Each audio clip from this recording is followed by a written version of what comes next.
Hi, welcome to Dreamcatcher, the program where you can find peace through understanding dreams and visions. Hi, I'm Robin Hardin. Hello, Bill Woodson. And we are so glad that you're joining us today. We have a dream selfie that we're going to share with you. It's from several years ago, and when I talked to the lady, her dream was 5 years before that. But you know, God is timeless, and His Word is timeless, and what He is saying to us, we can use now, we can use later. If you ever read the Word, you read it, you know, in 1 year, and next year it has a whole different meaning to you because it fits you where you are in your life. Mm-hmm. And I chose to share this one because this seems very specific to Rondi, but this is just symbolism. This whole dream is symbolism. But it will speak, it's very generic, and I think that you will be able to really apply it to your life. So this is Rondi. Hi, I'm Rondi. This was my dream from about 5 years ago. That's right. I was driving on all this snow, and I ran into a snowbank. And then the snowbank, when I ran into it, turned into a house, and now I'm inside this house with all this floating furniture, like inside this marina, like a dock type of thing. And then I have to walk on all this furniture to get where I needed to go, and I'm like, okay, Lord, I don't know what this means. And then it would go solid, and then it would open back up to different pieces you had to walk on, and then I back out the door into the snowbank, and I was awake.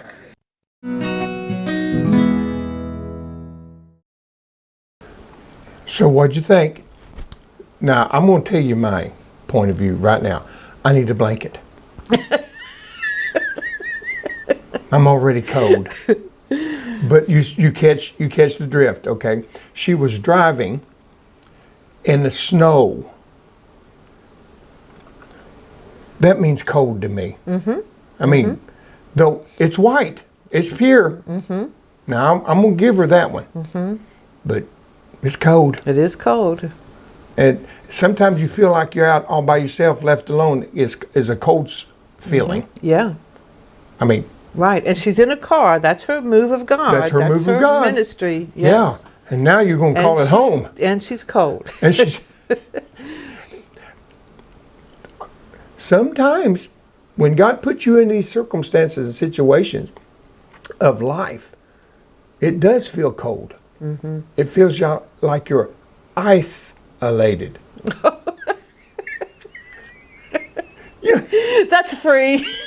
Didn't cost you a thing on that one. But you catch my drift, because she was by herself. Mm-hmm. She didn't have people around her. Mm-mm. But she was operating in the power that God gave her. Right. Right. And it does make you feel isolated. Mm-hmm. Well, He calls us to be separate. It was a cold place. Mm-hmm. See, when I think of snow and frozen things, and my ministry is in that, right? It doesn't give me real warm feelings. Mm-hmm. Mm-hmm. But at the same time, I feel comforted knowing. You ever heard this statement?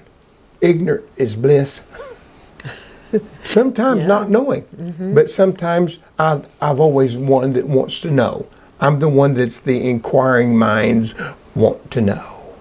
And so in this interpretation, we're looking at driving, we're looking at home, we're looking at ministry, and we're looking at walking. And the flood, the water, her house has got water in it? It's got water. Now think about that just for a second. Water in an iced situation. Yeah. Surrounded by snow. Yeah. You know it's cold. Yeah. And then just it freezes. It makes it cold. Matter of fact, when I stopped, I went to talk because I'm already chattering. But you catch the drift. And then all of a sudden it's standing on furniture, which we done know represents you, who you are, what makes you comfortable, your surroundings. Right, right. And it's floating, so she doesn't have a secure footing on any of it. That's right. And to me, when you first hear this, especially if you're just learning to interpret your dreams, the symbols are cold, they're unstable, but the white, which is pure, Yeah, like Bill said, it's righteousness. Snow is silent, it's white. So it seems almost contradictory. But how many of you have walked with the Lord, going in your ministry, driving your car on what you believe is the right, straight path, and you feel isolated, you feel cold, you feel like you're alone, you feel unstable? That's part of the walk. That's part of the walk. And immediately, I like to keep things in a cheerful concept. I'm a cheerful kind of guy. I immediately was singing in my mind, I'm dreaming of a white Christmas. That snow, Christmas is my favorite time. Sometimes in your ministry, giving's what's important, not your surroundings. Right. That's good. Did you get that? And so we're coming into a season that giving, that's the reason I make a statement that's not even related to this. But you'll get my drift when I tie it together and put a nice little bow on it and go present it as a gift. I almost got saved, but they took the offering up at the wrong time. In church services and stuff, which is my calling, my ministry, or what God give me, sometimes isolates me, and I say stuff like that, and people look at me and say, what are you talking about? Well, salvation is a journey. Yes. He that endureth to the end. As you've seen this woman in the dream, it was her ministry. And then it became home to her. And then it became hard to walk because one minute it's solid, next minute it's not solid. And I always say in that statement that I just made, it's more blessed to give than to receive. Because why? To give your ministry to help others, sometimes God gives you dreams to say, listen, I got you. I got you. You're my gift to the world. As I was a gift to the world. I want you to spread your gift. It's going to be cold sometimes. It's going to be isolated sometimes. And it's going to be slippery at very best. But I got you. That's what I took from this, the entire dream. This is a woman that I know personally, and she is in ministry. She's a loyal, faithful servant, and yet there are times when she feels like it's cold. She hasn't done anything. She's surrounded with purity and righteousness. She hasn't willingly sinned, but she just feels isolated. She feels cold. She feels like she can't have a solid stand, and yet the water represents the Holy Spirit. So he had her the whole time. The whole time. But here's one of the things I just wanted to give you. Sometimes standing still is right where you're supposed to be. And sometimes movement in what the Spirit does causes you to feel unsettled. And then you step into the next thing and it freezes and holds you. And then you step into the next thing and it freezes and holds you. Because God has you. I thought this was very encouraging for myself, for you, that sometimes it's like you're just going along and then you look around, you're like, oh dear, what am I doing? Should I be doing this? Am I doing this right? And yes, you are. And sometimes you just have to put your foot on that shaky ground, that water's floating, trusting that God. He has you. Right. And this dream changes, ministry changes, life changes. And we have to be able to trust the Lord, whether it's cold and pure around us or it's melting and everything is confusing. Everything is not where she wants it. Your furniture is where you have it. And all of a sudden hers is floating. This is, life can be fluid. Life can be changing. And she, even in the dream, and when she's telling you the dream, she's smiling. She's not fearful. She's just trying to figure out what is going on. And I remember saying to her at the time, it's okay to ask God, what do you want from me? is this still where you want me? Because God is a God of seasons. We know that. Do you want me to step out of the snow into this melting water? Do you want me to maybe have a little uneasy way for a season? Do you want me to step out of it altogether? It's okay to ask the Lord, what do you want from me? And I feel like putting all that together, that's where Rondi was. Yeah. Was, am I doing the right thing? Is it time to move on? Who don't? Right. I mean, right. I do in my Christian walk. Right. I am. Yes. Yes. You know, there's times that I go, God, give it to somebody younger. Yes. Is there no younger man Yes. that maybe could take my place? Yes. Yes. Because I've got battle scars. Mm-hmm. I've endured as a good soldier. I'm going to make a long story short. It's impossible. You know it is. But you'll get the gist. I played drums from the time I was 13 to the time I was probably close to 40, 45, or 50. But I never had one drum lesson.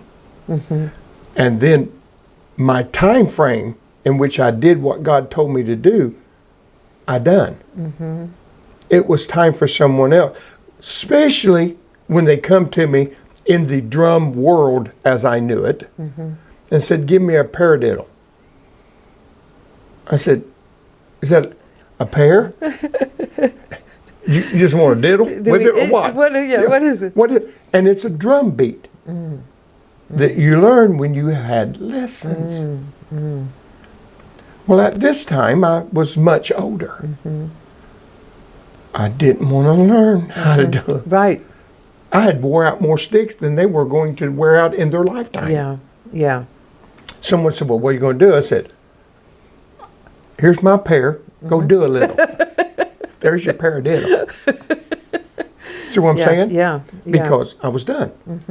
That didn't mean God was done with No. me. No. That means what I was doing was done. And God moved me to it. That goes back to the interpretation. Yeah, this was soft. This got hard. This was now easier. Right. This was who I was. Never once was the stuff floating not hers. No. No. And God's got things He's got for you. And we categorize it. This is the only way God's going to use me ever. And since I quit, I still got my drums. Right. I still have all my drums. Yeah. Yeah. But every now and then I pull out and go, thank God I'm not doing that no more. Right.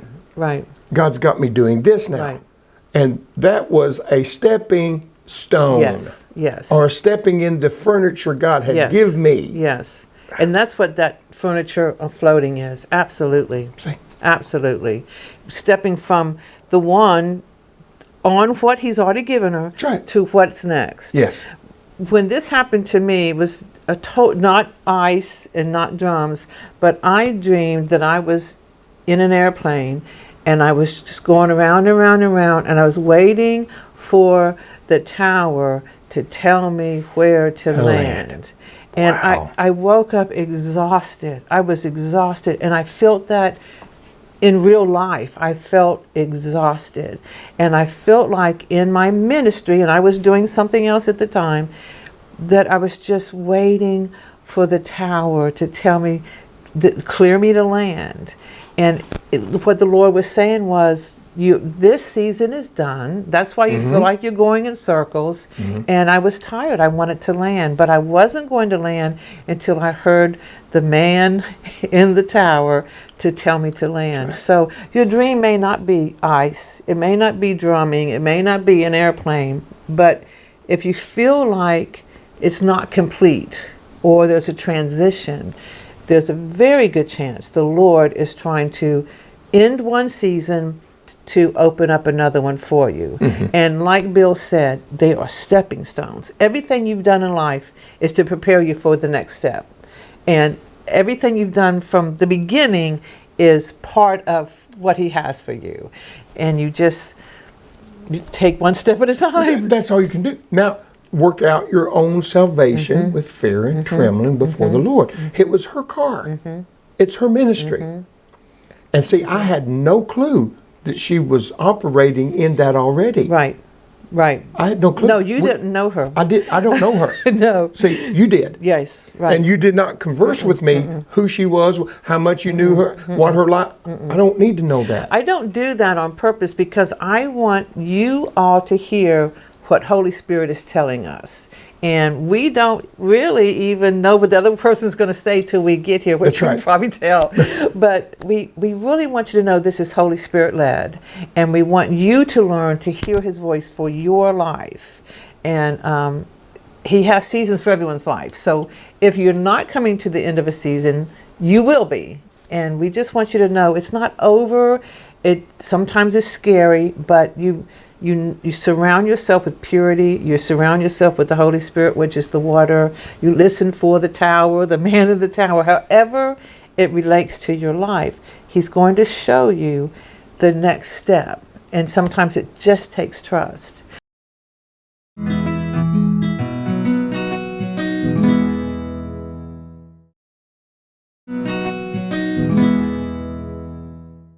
Okay, so this dream took place in a house. I don't know whose house.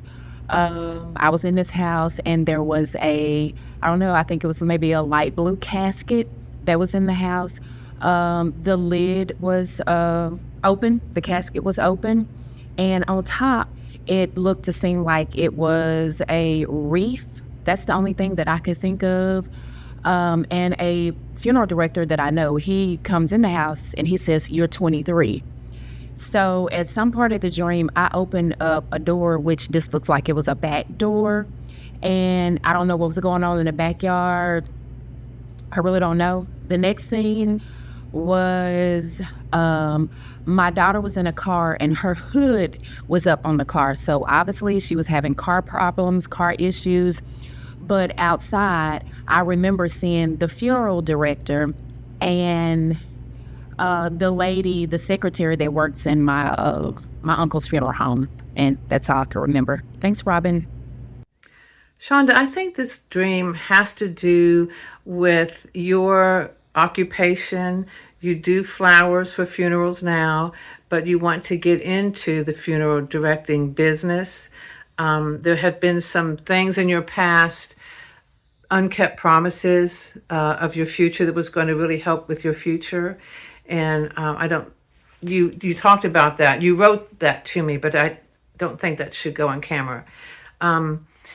It's a casket. That's the kind of line of business you're going in. It's light blue. That's revelation. The lid is open. That's open doors. I believe that the Lord he hears your prayers. He knows you want to go into the funeral business full time. This is a funeral director that comes to you and says, "You're 21. Immediately, I thought of Psalms 21. The Lord is speaking peace over you. It's a time when you have transition going on in your life. You're trying to make a change. You're deciding and wondering if you should step out into the funeral business. The Lord is telling you there is revelation and there is open doors for you, but to have peace, not to hurry this thing through. Pray about it. If you feel like it's your time to do this, then certainly go ahead and do this."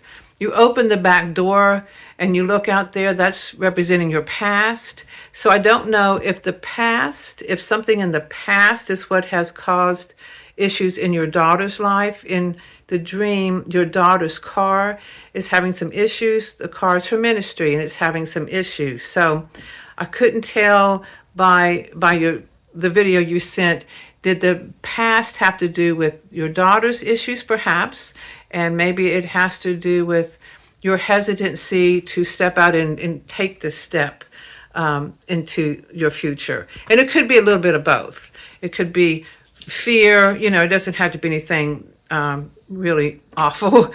And then, of course, in the dream, you're seeing the secretary and the funeral director of people you know in real life, and they just represent people in that industry. So I really believe this whole dream is about your future and stepping into this this new venture that you feel like the Lord is calling you to. And he's been calling you for a long time. So it may be that it's time for you to step out and you're just fearful.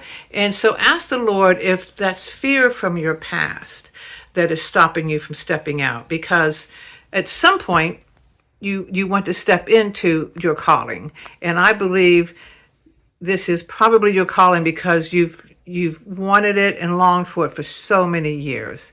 So that feels kind of vague, but I hope that helps.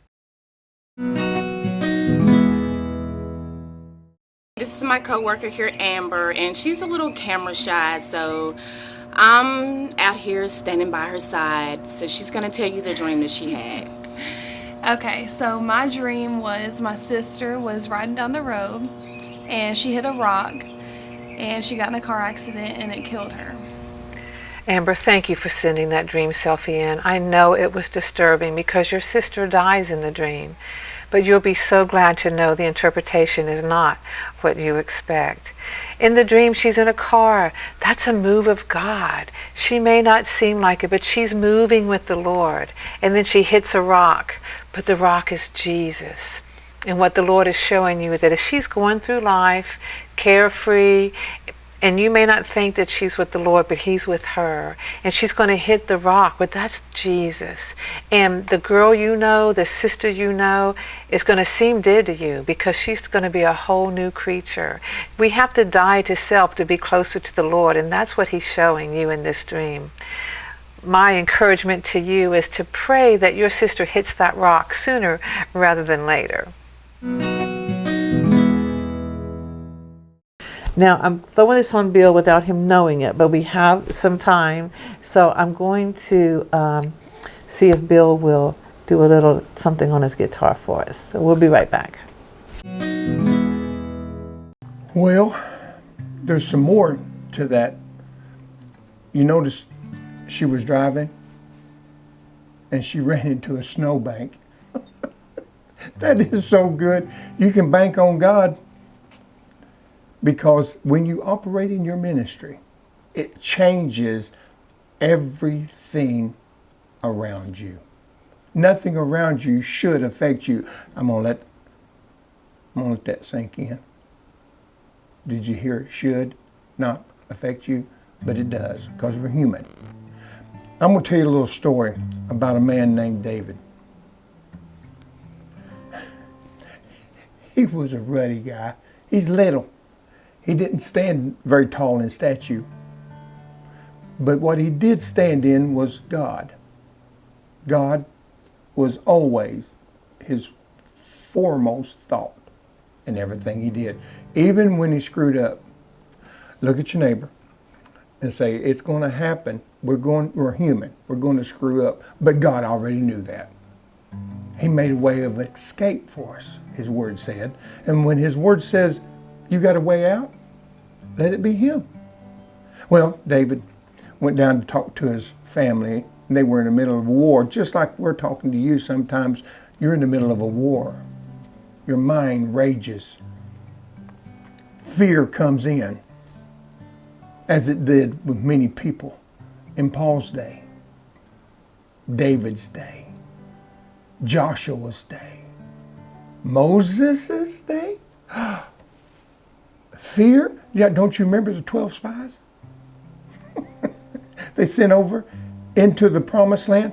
We're telling you about a promise that our Creator's made for you. And life will throw you some curves. I'm a 69-year-old wannabe. It'll throw you some curves. I never thought 50-some years ago I'd be where I'm at right now. But God is so good. Well, David went to talk to him. And as you all know, Goliath was down there screaming and yelling. And everybody around was called the children of Israel. But what David heard and what the men of war heard in Israel was two different hearings. Wow.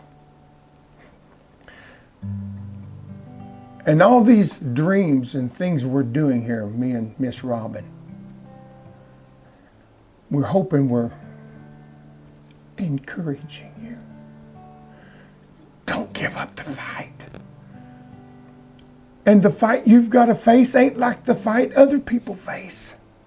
And sometimes you want to give up because fear's kicked in.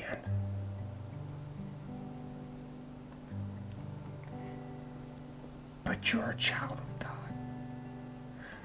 And He loves you. And He's never going to leave you.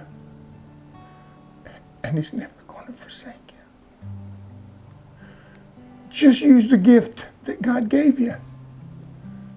David stood before Saul, and Saul said, "Put my armor on. I'm a man of war. I fought this fight." David's testimony that caused him to overcome Goliath was, "I've never proved the armor you have. I wasn't the man that was raised in the war and had to put the right helmet on and the right sword or the right spear in my hand. All I know is a sling." And God helped a lion to be defeated and a bear. And this Philistine, and what I hear is he's coming against what God promised me. And what we're doing is letting you know that God gave you the ability to overcome where He's put you. And as you know the story, well, David said, "I don't come to you with a spear and a sword. I come to you in the name of the Lord." And that's our heart's desire.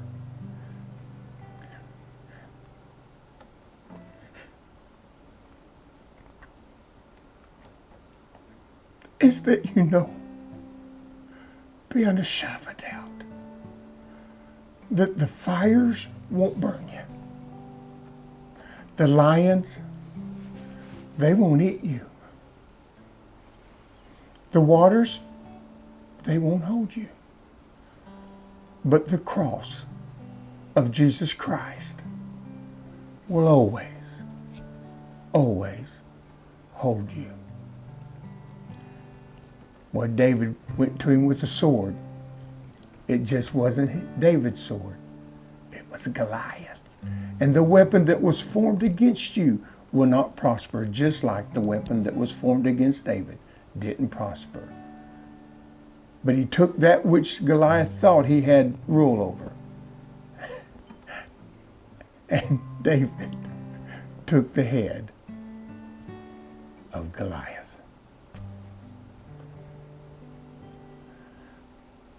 I hope this blesses your heart. Thank you for watching Dreamcatcher.